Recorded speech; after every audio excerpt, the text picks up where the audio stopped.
The Sun was a New York newspaper that was published from 1833 until 1950.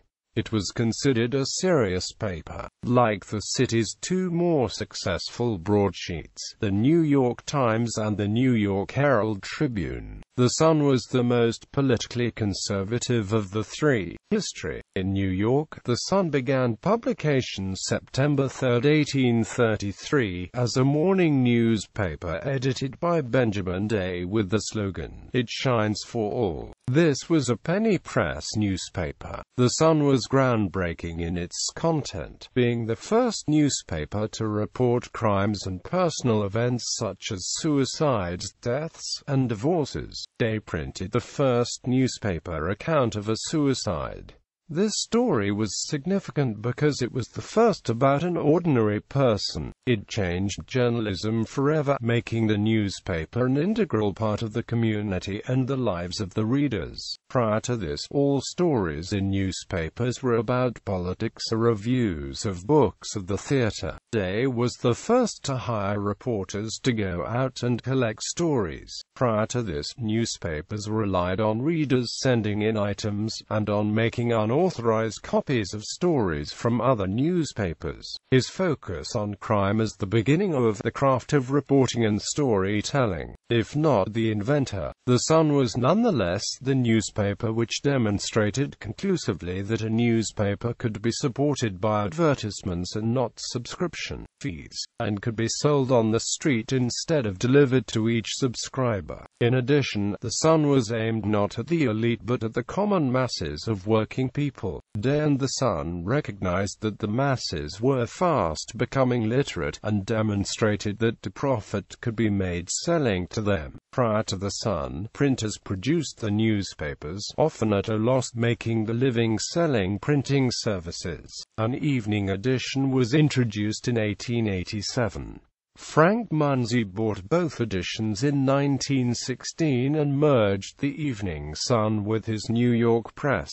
The morning edition of The Sun was merged for a time with Munsey's New York Herald as The Sun and New York Herald. But in 1920 Munsey separated them again, killed the Evening Sun, and moved The Sun to an evening format. This paper continued until January 4, 1950, when it merged with the New York World Telegram to form a new paper called the New York World Telegram and Sun. In 1966, this paper became part of the New York World Journal-Tribune, which folded the following year. Milestones. The Sun first became famous for its central role in the Great Moon Hoax of 1835, a fabricated story of life and civilization on the moon which the paper falsely attributed to British astronomer John Herschel and never retracted. On April 13, 1844, The Sun published as factual a story by Edgar Allan Poe now known as the balloon hoax, retracted 2 days after publication. The story told of an imagined Atlantic crossing by hot air balloon.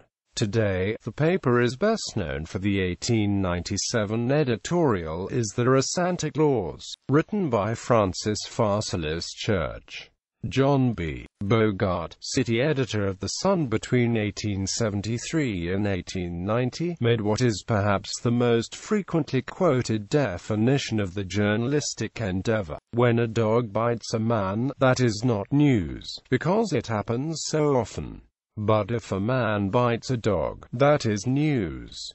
Quote, in 1947-48, The Sun featured a groundbreaking series of articles by Malcolm Johnson, Crime on the Waterfront, that won the Pulitzer Prize for local reporting in 1949. The series served as the basis for the 1954 movie On the Waterfront. The Sun's first female reporter was Emily Verdery-Betty, hired in 1868. Eleanor Hart Brainerd was hired as a reporter and fashion editor in the 1880s. She was one of the first women to become a professional editor, and perhaps the first full-time fashion editor in American newspaper history. Legacy. The 1952 film Deadline, USA, is a story about the death of a New York newspaper called The Day, loosely based upon the old New York Sun, which closed in 1950. The original Sun newspaper was edited by Benjamin Day, making the film's newspaper name a play on words. The masthead of the original Sun is visible in a montage of newspaper clippings in a scene of the 1972 film The Godfather. The newspaper's offices were a converted department store at 280 Broadway, between Chambers and Reed Streets in Lower Manhattan, now known as the Sun Building, and famous for the clocks that bear the newspaper's masthead and motto. They were recognized as a New York City landmark in 1986. In 2002, a new broadsheet was launched, styled The New York Sun, and bearing the old newspaper's masthead and motto. It was intended as a conservative alternative and local news-focused alternative to the more liberal, progressive The New York Times and other New York newspapers. It was published by Ronald Weintraub and edited by Seth Lipsky, and ceased publication on September 30, 2008.